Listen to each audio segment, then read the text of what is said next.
अमृतवाणी अब ज्ञान वृद्ध भक्तों को पिलाने वाली है। बहु जन्मों के अज्ञान तिमिर क्षण भर में मिटाने वाली है। यह ईश कृपा की धारा अब भक्तों पर गिराने वाली है। मानव को उसके सतपथ का यह बोध कराने वाली है। अमृतवाणी, अमृतवाणी। यज्ञ के अंदर हम मंत्रों का आवाहन करते हैं, देवताओं को बुलाते हैं,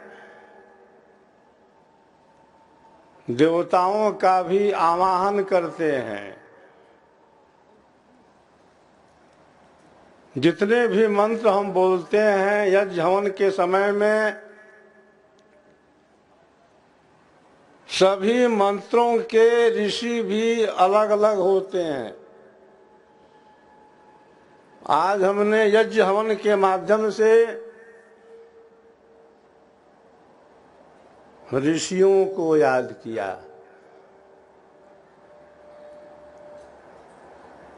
आज हम याद किए गौतम ऋषि को, कपिल को, कणाद को, वशिष्ठ को, पराशर को, दीर्घतमा को, मेघातिथि को, अनेक ऋषियों को हमने याद किया। आज भी अंतरिक्ष मंडल में ऐसे जीवन मुक्त योगी हैं, ऋषि हैं, संत हैं,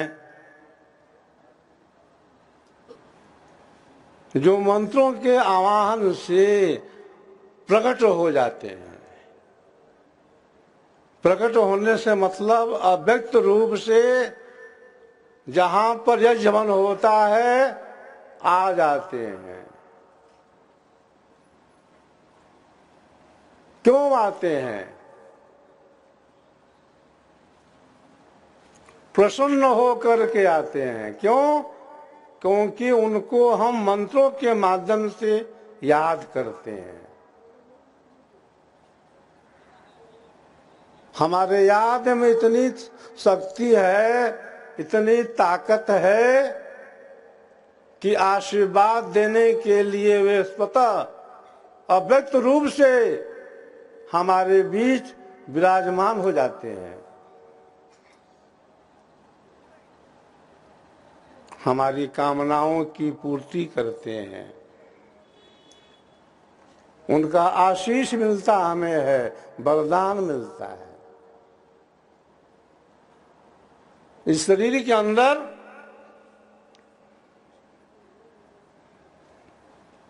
एक ऐसी जगह है, एक ऐसा स्थान है ब्रह्मांड के अंदर जहां पर गुरु विधान से जब हम संयम करते हैं तो जो भी जीवन मुक्त आत्माएं हैं, पितर हैं, देव हैं, ऋषि हैं, उनका हमें दर्शन होता है, उनका हमें संकेत मिलता है, उनकी हमें वाणी प्राप्त हो जाती है। विहंगम योग के प्रणेता सदगुरु सदाफल जी महाराज जब विहंगम योग की साधना में अनवरत लगे रहते थे, वृत्तिकूट की गुफा में, तब रात को निकलते थे बाहर और बहुत दूर चले जाते थे अकेले ही। पकड़ी गांव के बाहर एक जंगल था, अब तो नहीं रहा, सब कट गया। स्वामी जी रात को 12 बजे किसी से बात करते थे।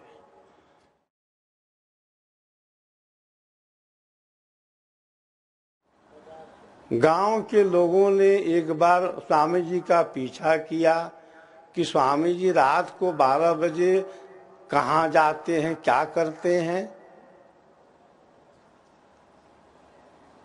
स्वामी जी ने कहा कि मैं क्या करता हूँ, कहाँ जाता हूँ, तुम्हारे समझ में आएगा नहीं, तुम्हारी बुद्धि का विषय नहीं है। अगर तुम मेरा पीछा करोगे तो तुम्हारा ही नुकसान हो जाएगा। मुझे अपनी राह पर चलने दो। तो वह कौन सा स्थान है? वह स्थान इसी शरीर में है, ब्रह्मांड में है, जहां पर हमारी चेतना जब लग जाती है, स्थिर हो जाती है, तो जो भी पितर आत्माएं हैं, देव हैं, ऋषि हैं, जो जीवन मुक्त हैं, उनका संकेत मिल जाता है, उनकी वाणी प्राप्त हो जाती है, उनका आशीर्वाद प्राप्त हो जाता है। तो यज्ञ हवन के समय में हम अनेक ऋषियों का आवाहन करते हैं, अनेक देवताओं का आवाहन करते हैं और उनसे आशीर्वाद लेते हैं, वरदान लेते हैं।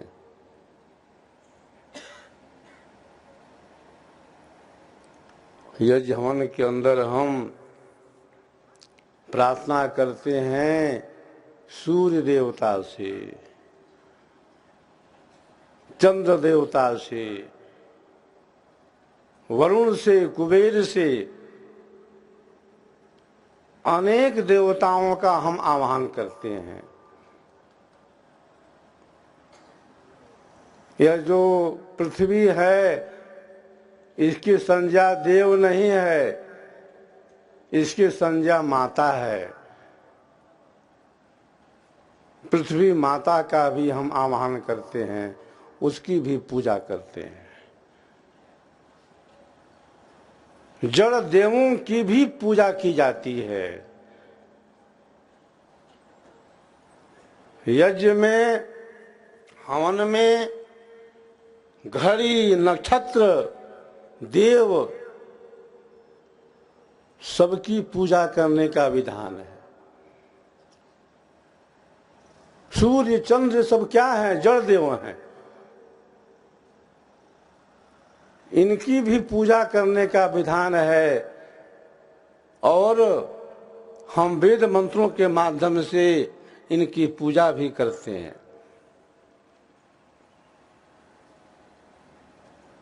चेतन भी देव हैं, माता है, पिता है, अतिथि है, ये भी देव हैं।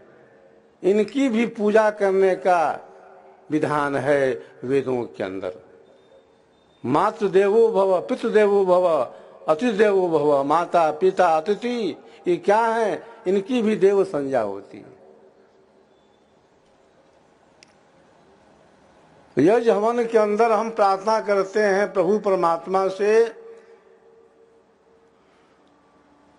कि हमारे द्वारा जो भी कार्य हो वो क्या हो? शुभ हो। हमारा जो मन हो उसके अंदर भी शुभ विचार हो, शुभ संकल्प हो। जो मंगलकारी मार्ग हो वह प्रशस्त हो।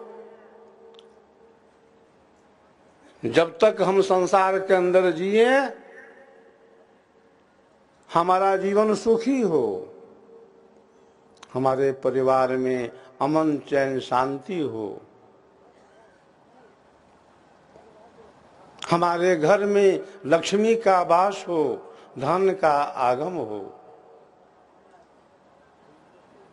सुता मया वरदा वेद माता प्रचोदयन्ताम पावमानी द्विजानाम आयु प्राणम प्रजाम पशुम कीर्तिम द्रविणम ब्रह्मवर्चसम मह्यम दत्वा व्रत ब्रह्मलोकम। हमारी लंबी आयु हो, लंबा जीवन हो,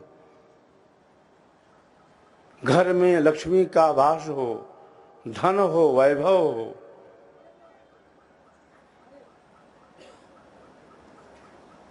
यज्ञ हवन के अंदर हम प्रार्थना करते हैं कि हमारे पास शक्ति हो शरीर की, हमारा मन भी शक्तिशाली बने,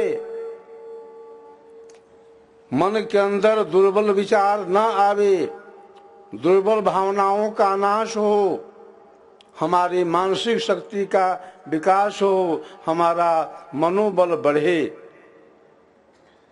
शरीर से हम निरोग रहें और मन से भी निरोग रहें।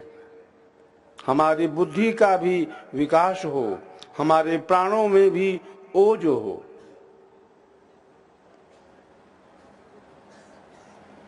तो यज्ञ हवन की जो प्रक्रिया है बंधुओं अति प्राचीन है, वैदिक है, सनातन है, पुरातन है।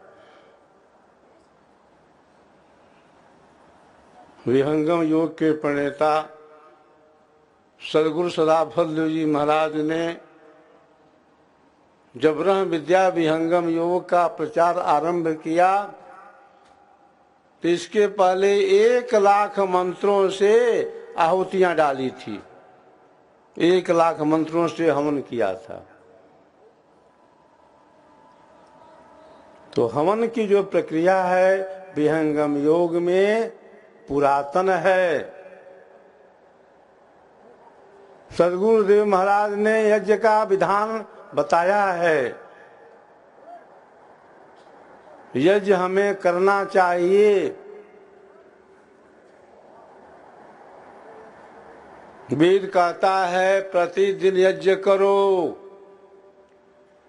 यज्ञ हवन करो, प्रातः काल भी और शाम को भी। प्रतिदिन यज्ञ करना कहाँ संभव हो रहा है। कम से कम सप्ताह में कर लो, हर रविवार को या हर गुरुवार को। सप्ताह में संभव नहीं है तो 2 सप्ताह में कर लो। 2 सप्ताह में भी नहीं होता है तो हर पूर्णिमा को करो, लेकिन करो। यज्ञ हवन से अनेकों लाभ हैं और यज्ञ हवन हम सबको करना चाहिए। यज्ञ हवन करना एक सकाम कर्म है। कोई न कोई कामना लेकर के हम यज्ञ हवन करते हैं। दूसरा कार्य क्या है हमारा आपका? जहां पर अध्यात्म है, जहां पर ब्रह्म विद्या है, जहां पर सहज योग है, जहां पर देवयान पथ है, जहां पर मीन मार्ग है,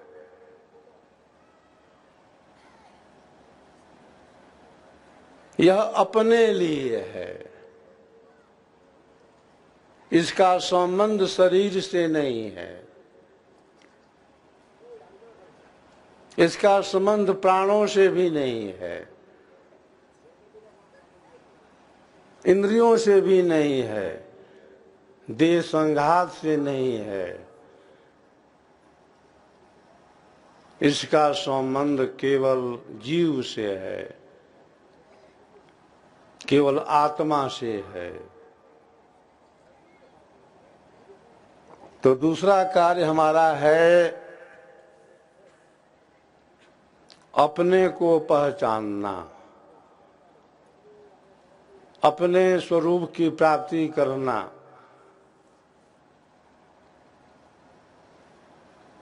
वह साधन कहाँ है? वह साधन जो है विहंगम योग के अंदर है। ऋषियों ने कहा भूमा वै तत्सुखम नालपे सुखमस्ति। भूमा कहते हैं किसको? परमात्मा को। भूमा कहते हैं ब्रह्मानंद को, परमानंद को, शब्दानंद को। ऋषि कहते हैं वहीं पर सुख है। नालपे सुखमस्ति, यह जो अल्प है वह संसार है, इसके अंदर सुख नहीं है। किसी ने ये भी कह दिया कि आप ऐसा क्यों कहते हो कि संसार दुखमय है? मैं तो कहता हूं कि सुखमय है। पूछा गया क्या सुख है संसार में? उत्तर मिला कि संसार में भी बहुत सुख है, लेकिन वह जो सुख है वह संसार तक ही सीमित है। वह जो सुख है उसका आधार इंद्रियों तक ही सीमित है। सद्गुरु सदाफल देव रचित स्वरवेद विहंगम योग का संपूर्ण दर्शन प्रस्तुत करता है, जिसका प्रैक्टिकल आप भी अपने घर परिवार में रहते हुए कर सकते हैं। 5 कोटियों की ये साधना शुरू होती है मन को स्थिर करने से, जिससे भूमि पर मन का प्रकाश प्रकट होता है और साधक अपार शांति का अनुभव करने लगता है। मात्र 10 मिनट सुबह शाम के अभ्यास से प्राप्त लाभ ने आज विश्व के वैज्ञानिकों को आश्चर्यचकित कर दिया है। दूसरी कोटि में विहंगम योग का साधक मन को अंतर्मुखी कर अंदर की त्रिवेणी में स्नान करता है, जहां उसे प्राप्त होता है ब्रह्मांड में व्याप्त एवं गुंजायमान ओम। जब ये ध्वनि स्वयं प्रकाशित हो जाती है तो चेतना ऊर्ध्वमुख होकर दशम द्वार पर पहुंचती है। यही ब्रह्मरंध्र या मोक्ष का द्वार है, जिसके खुले बिना जन्म जन्मांतर की दास्ता से मुक्ति संभव ही नहीं। विहंगम योग की तीसरी कोटि में सद्गुरु दया से बिना किसी कुंभक प्राणायाम के सहज में कुंडलिनी जागरण हो जाता है और दशम द्वार के खुलते ही अक्षर ब्रह्म का प्रकाश आत्मा को प्राप्त होने लगता है। यही विहंगम योग की चतुर्थ भूमि है, जहां मन एवं प्राण का लय हो जाता है और सारे प्राकृतिक कारणों को छोड़कर चेतन आत्मा अपने शुद्ध स्वरूप से शाश्वत प्राण सखा से मिलने चल देती है। तब आती है पंचम भूमि, जहां रहता है बस आनंद रूपी अथाह समुद्र। उस कालातीत समंदर में जीव किलोने करता रहता है, इसीलिए विहंगम मार्ग को मीन मार्ग भी कहा जाता है। आप भी बिना किसी शर्त, फीस अथवा बंधन के इस आध्यात्मिक क्रांति का लाभ उठा सकते हैं। संपर्क करें महर्षि सदाफल देव आश्रम, छतनाग रोड, झूसी, प्रयाग, इलाहाबाद, उत्तर प्रदेश 211019। संपर्क सूत्र 0995611877, 0532 256 7204, 0532 209 0448।